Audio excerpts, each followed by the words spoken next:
Summer വെക്കേഷനായിട്ട് പുറത്ത് പോയി കളിക്കാൻ പറ്റാണ്ട് വിഷമിച്ചിരിക്കുകയാണോ? എന്നാൽ വിഷമിക്കണം, നമുക്ക് ഈസി ആയിട്ടൊരു ഫ്ലവർ ചെയ്തെടുക്കാം. ഇതുപോലത്തെ ഒരു ഫ്ലവറാണ് ഞാൻ ചെയ്യാൻ ഉദ്ദേശിക്കുന്നത്. അവസാനം വരെ കണ്ടിട്ട് അതുപോലെ ആയോ എന്നൊന്ന് കമൻറ്റ് ചെയ്ത് പറയുക. എൻ്റെ കയ്യിൽ കോപ്പർ വയറാണുള്ളത്. നിങ്ങൾക്ക് നിങ്ങളുടെ വീട്ടിൽ എന്ത് വയറാണോ ഉള്ളത് ആ വയർ എന്ത് ചെയ്യാം, യൂസ് ചെയ്യാം. ഒരു സൈഡ് ഇതുപോലെ കട്ട് ചെയ്ത് കൊടുക്കുക, മറു സൈഡ് നല്ല രീതിയിൽ ടൈറ്റ് ചെയ്ത് കൊടുക്കുക, അല്ലെങ്കിൽ ലൂസായി പോകും. അതിനുശേഷം നമ്മളുടെ ഫ്ലവറിൻ്റെ ഷേപ്പിന് ഒന്ന് നിവർത്തി കൊടുക്കണം. ഒരു പെൻസിലോ പേനയൊക്കെ വെച്ച് ഇതുപോലെ നിവർത്തി കൊടുക്കാൻ പറ്റും.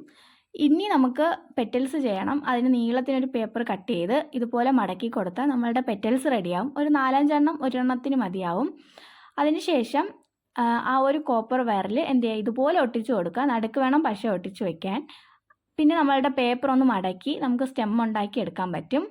സ്റ്റെമ്മിന് കളർ ചെയ്ത് കൊടുക്കുക. എൻ്റെ കയ്യിൽ ക്ലേ ഉണ്ടായിരുന്നത് കൊണ്ട് ഞാൻ പൂമ്പൊടി ചെയ്ത് കൊടുത്തു. ഇല്ലെങ്കിലും കുഴപ്പമൊന്നുമില്ല, അല്ലാതെയും കാണാൻ നല്ല ഭംഗിയാണ്. പിന്നെ ഞാൻ ഇല ചെയ്ത് കൊടുത്തു. അതിൻ്റെ വീഡിയോ ഞാൻ എടുത്തിട്ടില്ല. അപ്പോൾ ഇഷ്ടമായ ലൈക്ക് ചെയ്യുക, ഷെയർ ചെയ്യുക, കമൻറ്റ് ചെയ്യുക, സബ്സ്ക്രൈബ് ചെയ്യുക. അപ്പോൾ ബൈ ബൈ.